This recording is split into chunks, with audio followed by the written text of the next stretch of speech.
Moving to Georgia, our channel here where we educate you on exactly what is happening in the Georgia real estate market and help buyers from all over the country relocate here. I'm Sarah Mislowski with KeyPoint Homes Group, and I'm here with my business partner, Ashley Lazarian. Hi, guys. Welcome back to joining us. And today we are talking about, is the Georgia housing market slowing down? So we have all seen the headlines where the market is crashing, home prices are falling, we're headed towards a recession, and we have gotten a lot of questions from potential buyers about what this means for them. And surprisingly, the data here recently, and as Ashley and I have seen, we have felt a shift in the market, no doubt about it. And that's a great thing for our buyers. And if you've watched our previous videos on here, we've shared with you what that means for buyers in this market and why we are celebrating that as real estate agents. And we are seeing a little bit of a slowdown in this slowdown. Would you agree, Ashley? I would. Yeah, I feel like it came on really strong and then it kind of did its thing. And now it just feels like a stabilized market. It feels kind of like what a typical market feels like. Yes. And so, again, this is a great thing for buyers because it gives you a little bit more time and flexibility in what you have to find a home, especially when you are under the gun and on a time crunch. You have a little bit more breathing room in doing that. So, I'm going to share the article from realtor.com. And this article kind of states some trends that we're seeing here. Well, that is the wrong one. Let's see here. Let me get back. So in this article, it shares that, we're seeing a slowdown in the market slowdown. So let's take a look at this article. Have you had a technology day? Like I've had one of those days where technology is fighting me to the nth degree. And like one of the systems I was trying to use was just offline today. Yes, it has been one of those days, and I think it's felt very off because it's Wednesday, but it really feels like Tuesday because Feels Monday like a was Labor Monday to Day. me. Yeah. So this realtor.com article shares that the national inventory of active listings have increased 26% year over year. So you would think that that's an amazing thing for buyers. However, what we have seen is that the total inventory of unsold homes, including pending listings, increased by just 1.3% year over year. And so that is a struggle because even though we have homes on the market, a lot of those homes have gone under contract. And what this states is that it says selling sentiment declined and listing activity followed, with newly listed homes declining by 13% on a year over year basis. Definitely. So what we're seeing is that less sellers are putting their home on the market. Absolutely. So one of the things that we saw kind of between March of this year and June, July of this year was like a surge of inventory in the market, which was a great thing for buyers because that gives you more to choose from. And now we've kind of seen that kind of peter out.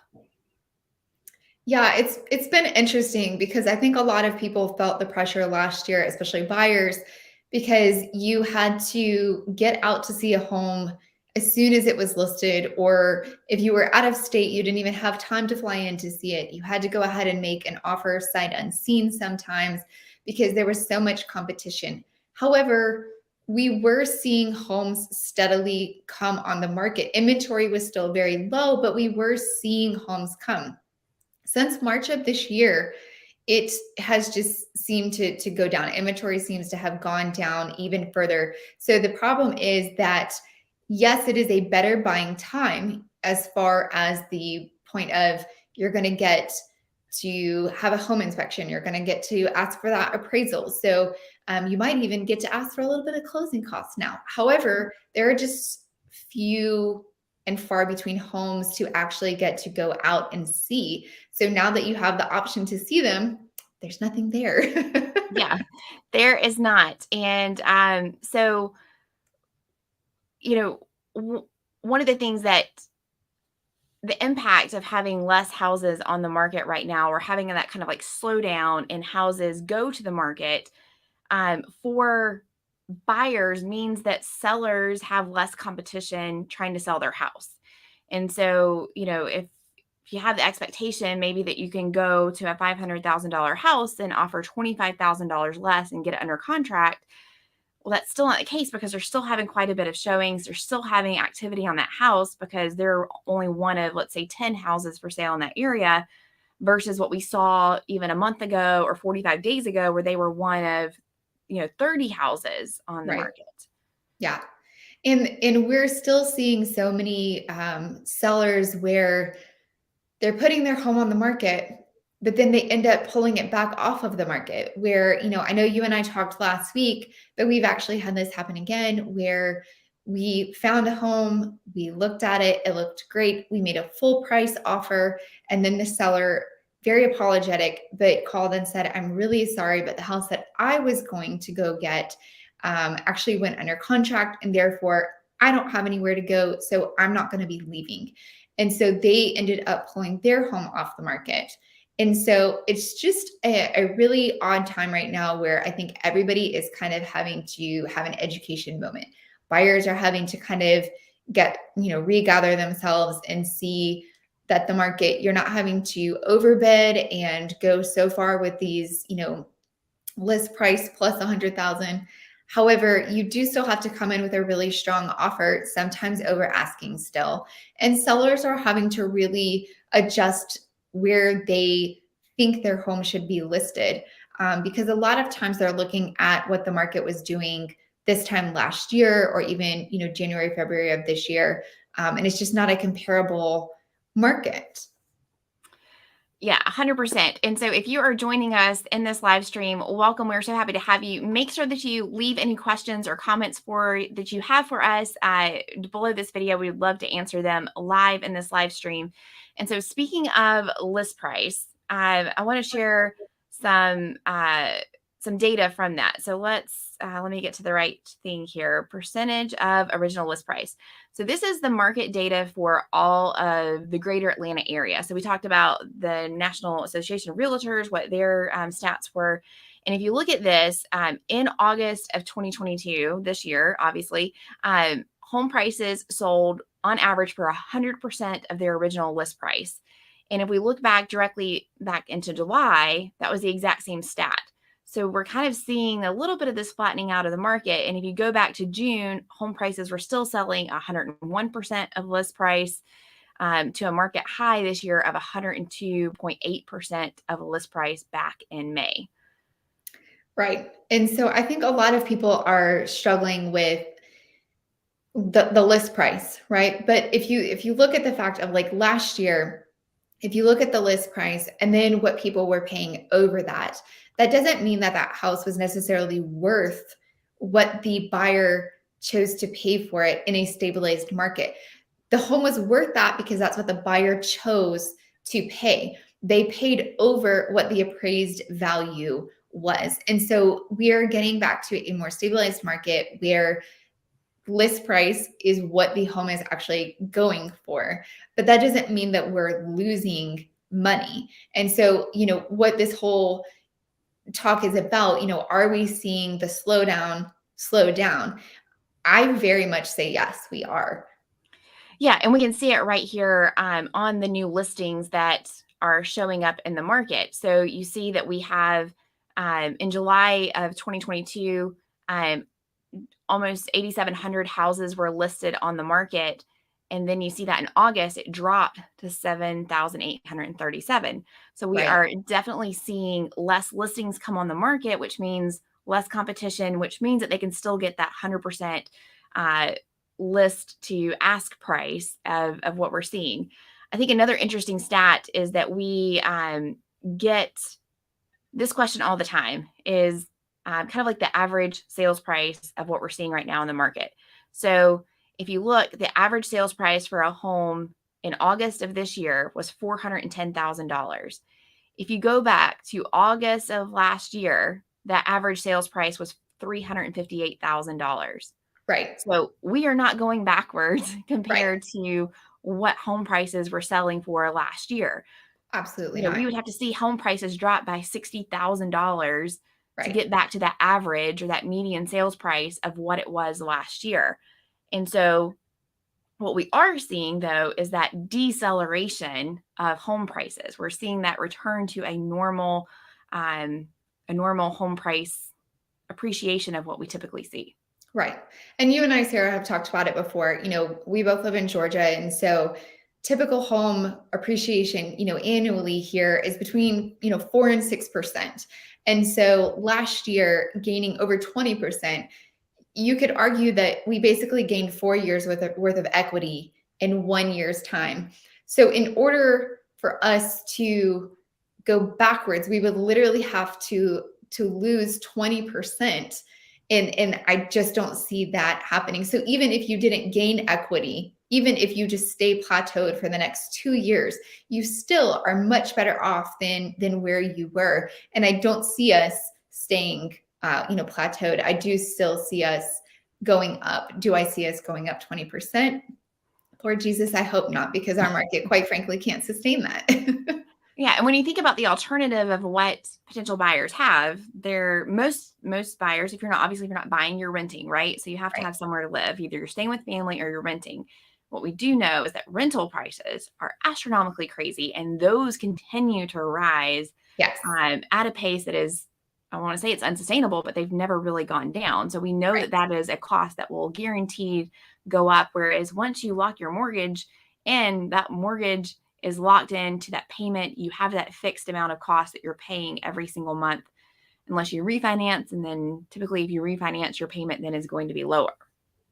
Um, And to that point, you and I have talked in the past about interest rates right now. A lot of people are really struggling with the fact that they're, between 5 and 6%. They fluctuate daily just based on, what the feds are doing. But the treasury goes up, the rates go up.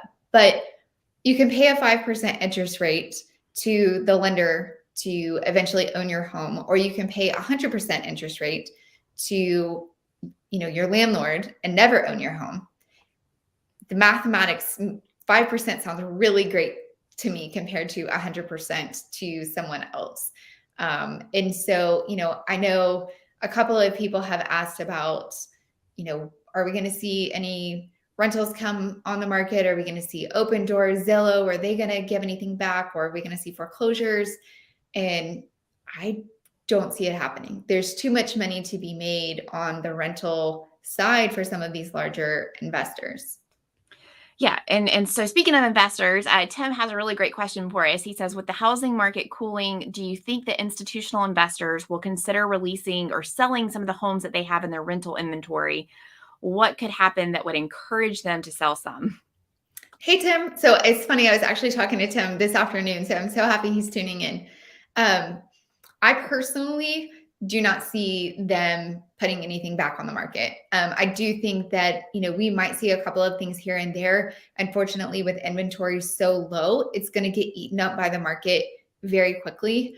With the rental market as high as it is, even buying at the height of the market when they did, they're still making money on these rental properties. And so if you can, make a ton of money per month, it would be silly for them to put them back into the market and then lose that income. And, what do you think, Sarah? No, 100% agree. So one of the things that makes this market way different than the market in 2007, 2008 is these institutional buyers that have gobbled up and bought a ton of market inventory. We were seeing, in some cases, 30, 40% of the homes that were bought over the past year were by these institutional buyers, big, large investment hedge funds that were buying up all of these houses and turning them into rental properties. And it's because of these really, really steadily increasing rates on rental properties. And so I do not foresee this coming back to the market for a very, very, very long time, which, in my opinion, makes it so important that if you're on the fence about buying, you need to get in the market now, because who knows what the real estate industry is going to look like in the next 5 years if these institutional buyers continue to buy at the pace that they're buying. These are cash buyers that are coming in and buying this typically first-time home buyer range. They're buying houses that are listed between 250, 350, and they're coming in with cash. So if you're a first time home buyer looking for a house in that price point, that's who you're competing against, typically with a loan. Typically, it's your first house. You're only putting down, 3.5%, maybe 5%. You can't compete with this institutional buyer. And so if they're gobbling up all of this inventory and prices continue to go up and interest rates continue to go up, you're now finding yourself on the sidelines and you've priced yourself out of the market and you can't. So what do you have to go do? You have to go rent. Right. And who are you going to rent from? These institutional buyers that have just bought up all this inventory over the past couple of years. Yeah. And actually, you brought up a good point of like foreclosures. That's a question that we frequently get from clients of wanting us to help them find a foreclosure. Foreclosures are going to be bought by these institutional hedge fund buyers, and it's never going to make it to the market. Uh, Everyone in the industry is predicting, all the economists and the experts, that we're never going to see the flood of foreclosure inventory like we saw Yeah. back in the crash. No, and if you look at the numbers, I think when COVID hit, I don't know about you, but it kind of scared the crap out of me. My kids got sent home. All of a sudden, we're all on lockdown. It's hard for me to even like go back 2 years to think about that. But I think everybody kind of had this oh crap moment, right? And so when the government kind of rolled out, the mortgage freeze, a lot of people took that just out of absolute fear. They weren't sure what was going to happen. How long are we going to be on lockdown? Am I going to lose my job? And so they took the forbearance out of fear. But then if you look at the statistics and the numbers, over 50% of those people never actually missed a payment. And so you hear, a lot of times on the news, oh, well, forbearance numbers were up to this, right? But not all of those people actually needed the forbearance and used the forbearance. A lot of those people continue to pay for their mortgage. They just kind of filed as an in case, if you will. And so a lot of those people are not even in the boat of needing a foreclosure because they're up to date on their payments. And so it's actually a very small number of people that actually needed to go into that forbearance and use that tool. And so the number of foreclosures is just, it's not there. And like you said, if we see those coming on, which I'm sure we will see some of them, we're going to have a flood of buyers that are jumping on those just because inventory is still really low. I will say one of the neat things that I've seen recently with competition, not going so far over hundreds of thousands like we were seeing in the past, it's funny to see a lot of sellers, if they get an offer from, one of these investors, or they get an offer that is from a true family that they can see walked through the home, a lot of sellers will tend to go with the family because they're like you and me. They want to see a family get into a home compared to rentals, get bought up. Yeah, and we all have the neighbor that's like, "Don't you dare sell to a rental company. We don't want renters next door." And a lot of HOAs also kind of prevent Mhm. that from happening as well. Yeah. Ryan said that they have a VRBO on the lake in Chastity. They're going to be here the 19th through the 29th. They're going to be fishing and house hunting, really just getting a feel for the area. We're liking the area near the outlet mall in Dawsonville so far. I mean, that's a great area. Chestatee is probably one of my favorite neighborhoods in that vicinity. Pottery Barn outlet and Restoration Hardware outlet right there at the mall, doesn't hurt my feelings either. Yeah. Ryan, hopefully we are helping you find that house whenever you come house hunting. And if you're going to be fishing, you can drive over to our house and show my husband how to catch a fish. I would be happy if you showed him how to do that. Sarah, one of the things that I found really interesting, I was actually talking with somebody about recently, going back to the rentals and why a lot of these rentals, especially like the VRBO and Airbnb and things like that, why those have gotten so popular. It was something that I honestly had never thought about. But we have a client who has a carriage house and they keep this thing rented out consistently to traveling nurses. So Mm. I had never even really considered that thought. But when 2020, in 2020, when COVID hit, a lot of traveling nurses and people that are now able to travel with their jobs and work remote that really changed the game. So they keep their carriage house consistently rented out to these traveling nurses. Some of them have stayed there for like a year at a time. So that was an interesting aspect that I had never really considered and thought about. Yeah, I love that you said carriage house. That's not a term that we use frequently here. And I used to live in Augusta, and a lot of homes in Augusta, a lot of the older historical homes will have carriage houses that they rent out to students and medical students in Augusta. Yes. I always thought that term was just like so charming. It is charming. I mean, it's basically like a smaller home to the main house. So I think people used to use it for when they had guests come and things like that. So now a lot of times people, like you said, will use it for college students or really just anybody. I know a lot of people put them on Airbnb. Yeah, for sure. All right, we have another comment from Miss Mary. Oh, she mentioned Augusta. Hope it doesn't go up too much. We live in Augusta and would love to move to the mountains. Dahlonega area is so pretty. Oh, it Mary, if you is. have a carriage house, let us know. Um, yeah, no, I love Dahlonega, and I think for me, moving from South Georgia up here, um, being so close to the mountains, and especially in Gainesville, there's certain areas of town where you can just be driving around, and then all of a sudden you see the mountains in the background, especially when it's like a really great clear day, and it's just so beautiful to me. And so I love that we are so close to the mountain areas. Dahlonega is definitely so, so pretty. It is, especially in the fall. I think I was reading an article the other day that prime uh, leaf falling time is going to be like the end of October. So that's something my husband always likes to go driving and check out all the trees. I don't know. I get a little queasy going around the mountains if I'm not driving, but it's something he always loves to do. So there's a great winery in Dahlonega. Oh, What's there's it called? many. What's it There's called? There's Wolf like the Mountain, which is one of my favorites. And then there's is it Yes, Monticello? yes, Yes. or Montalucci, Montalucci, Montellucci. and they have a really great Italian restaurant there. You can sit outside, like in the vineyard, or overlooks the vineyard. It's great. They have great pizza and great chicken parmesan. I That's have what I not had. tried that, but now I'm definitely gonna have to do that. That's always my excuse. If he wants to go to the mountains to do anything, I say I will absolutely go if we can go to the winery. Yeah, it's a win-win. Yes. But the restaurant's really good as well. All right. So if you have any questions about moving to Georgia, leave those questions for us in the comments. We would love to answer them. And so one person wrote in, Ashley, and they wanted to know if we are seeing more flexibility with contingencies and appraisals. So we got an email today, and someone was like, I don't want to have to waive my appraisal, and I don't want to have to waive my, any contingencies, like financial contingencies. What are we experiencing in the market right now? Definitely more flexibility on that. That's one of the great things about the market shifting to a more stabilized market.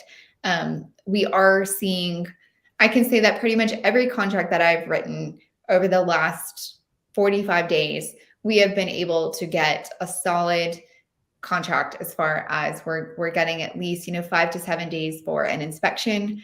We're getting those appraisal contingencies back in. We've even slipped in a few home to sell contingencies. Those are still kind of wavering. It definitely is one of those things where you want to try to have your home at least listed, possibly under contract, in order for us to present a stronger offer.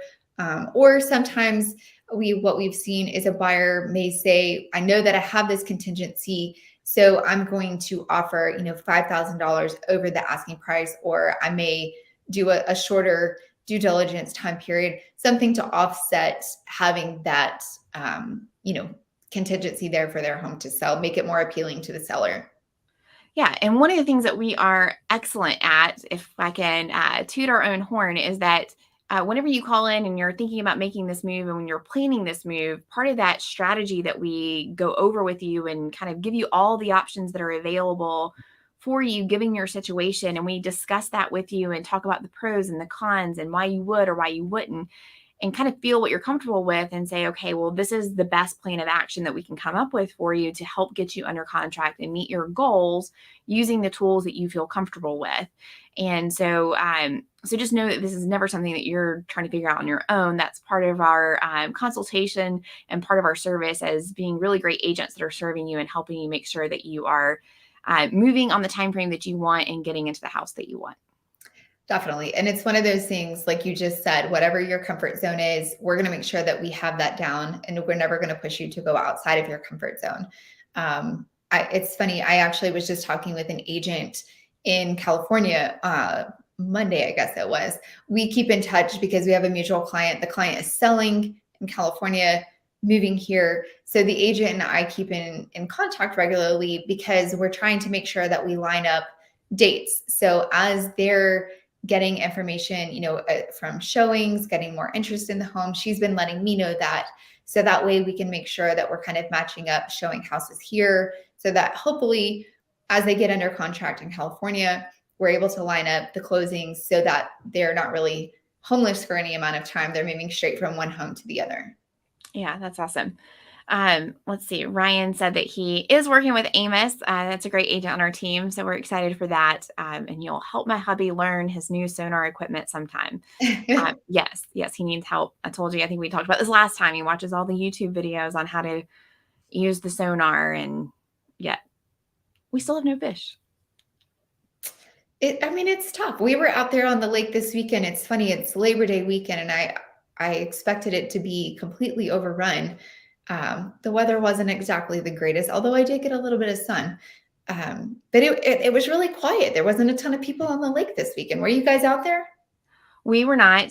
The weather kept us away, or fear of the weather, I guess. It was supposed to rain all weekend, and it It did was. off and on. However, we have noticed being here on the lake every single time we go out on a holiday weekend, you would think that it's just going to be covered up with people. And granted, we're kind of like on the northern end of the lake, but it's never nearly as bad as what we think. And so I don't know, obviously prior years, pandemic. This year, you have gas prices. The gas fuel for a boat right now is ridiculously expensive. So, maybe those are some of the reasons that keep people away, but it's definitely not been ever how, crowded as much as what we think it would be, or Right. yeah. Yeah. It was a great day Saturday. I was anticipating rain, and so we were thinking of not heading out, but then we went anyways, and we were like, well, we'll just take it with when it comes. And it ended up not raining until like really late that night. So the kids were able to get some tubing in. I got far too much sun because it was cloudy and I thought I wouldn't need any sunscreen, but I was wrong. Yeah. So another person sent the message, are buyers still having to waive due diligence? No, that's a great thing. If you kind of look at the last couple of, I'd say about 30 to 45 days, we've definitely been able to make sure that we're getting that due diligence time in there. So realistically, we're looking at about 5 to 7 days that we're asking for due diligence. And that way you can get your inspection completed during that time, make sure that you're looking over the report. You're always welcome to meet the inspector at the home, or if it's something where you're out of town or you're not able to get off of work, they get that report back to you. Usually we have it back either that same day, later that night, or they get it to you the first thing the next morning. Look that report over, and it definitely gives you time to make any, decisions that you need to make within those 5 to 7 days. So, for those of you that are watching and don't know, a due diligence time period in the state of Georgia is the time period that you have in your contract to do any inspection that you want on the house. It's also during that time period, you can terminate the contract for any reason. It doesn't have to be inspection related, it can be just because you got cold feet or changed your mind. And you're able to do that without penalty. So, you're able to get any earnest money that you have put down on the home, you're able to get that back. And I was shocked to find, I was scrolling through TikTok and came across a North Carolina real estate agent's video. And she was saying that in state of North Carolina, there's two due diligence time periods on their contract. So the Hmm. first, in order to just to go into an inspection period, you have to put down a non-refundable deposit, then you can do your inspection. So Oh, essentially, wow. you're paying the seller to take the home off the market to allow you to come in and do the inspection. And regardless of what comes out of that inspection and you terminate, you get one part of that earnest money back, but you don't get that deposit you've put down back, which I thought was Ooh. shocking.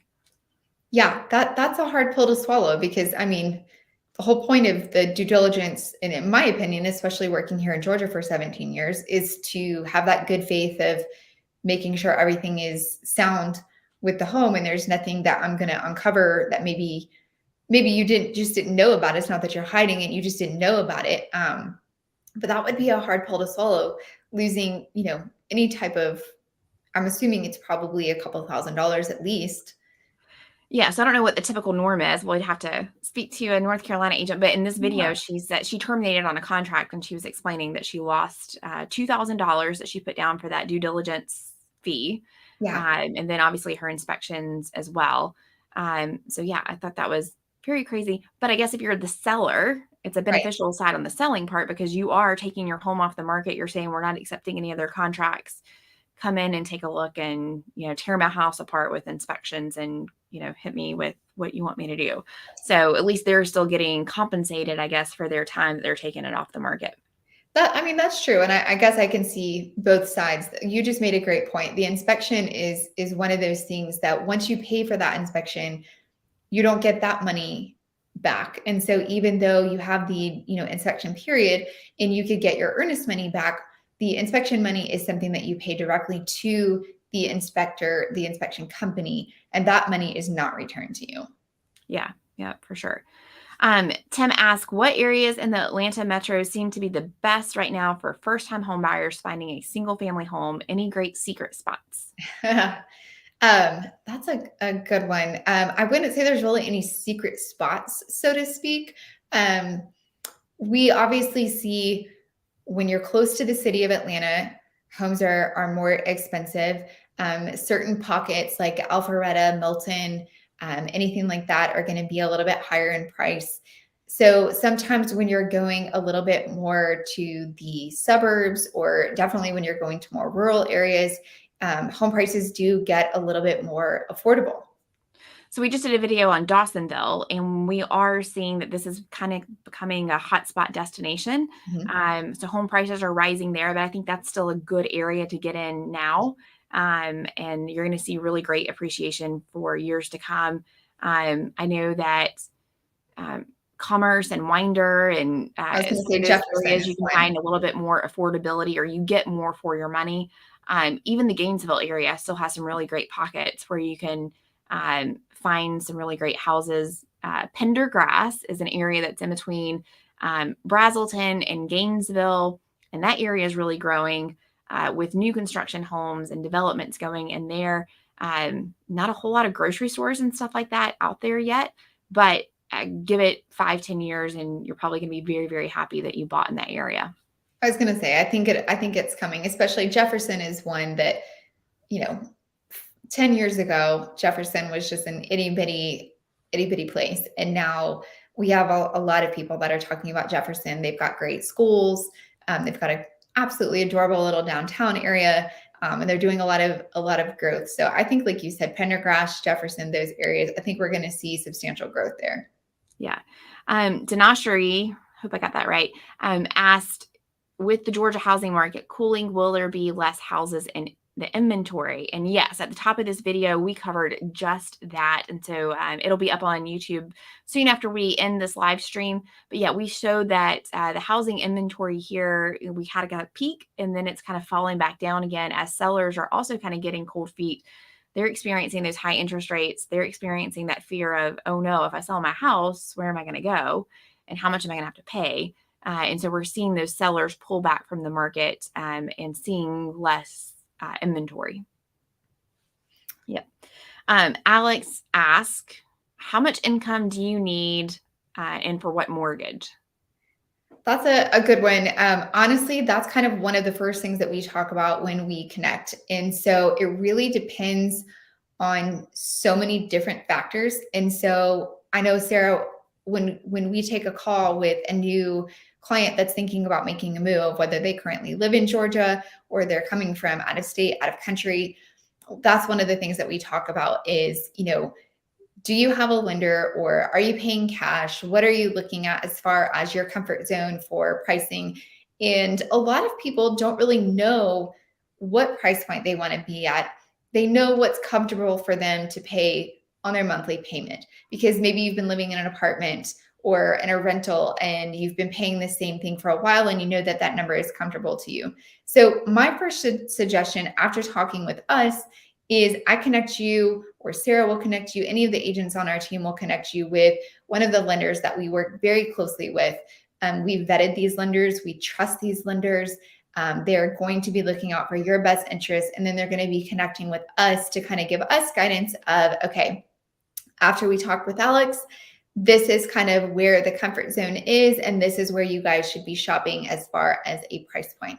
So I can't specifically answer that question. What I can say is it is never too early to talk with a lender and get a game plan. It's funny, going back to Tim, he and I were on the phone earlier talking. He's not really thinking of moving until next year. He's still getting some pieces together. He and his partner are putting some money away to the side, doing the smart things. But I connected him with Tyler because they're going to put together a game plan. And that way, when Tim gets ready, we know exactly what we're looking at. We know the price point that we're looking at, and there's not going to be any questions. And Tim has a much better idea of how much money he's putting away for closing costs, how much money he's putting away for down payment. So, Alex, reach out to us and let's put you with a lender. Yes, let's do that. Ryan asked, which would get you more for your money at the moment, Dawsonville or Woodstock? Dawsonville, definitely. Yeah, I would agree. Although there's parts of Woodstock that are a little bit more rural, but Woodstock is absolutely adorable. Yeah, they're both really cute towns. They give you a little bit of differences, and so there's some pros and cons on that. We have some great videos that cover those. We'd love to talk that through with you more. So that wraps it up for our live stream for today. Thank you so much for attending. Next week, we are going to be live here Wednesday at 6 o'clock, and we are going to have Dan Parker. He is a fantastic agent from San Diego, and we're going to be talking about all the differences between California and Georgia and what the market's like there versus moving here to Georgia. So if you're watching from California, make sure you join us live next Wednesday at 6 o'clock, and we hope to see you then. That's going to be a great one. See you guys. Bye.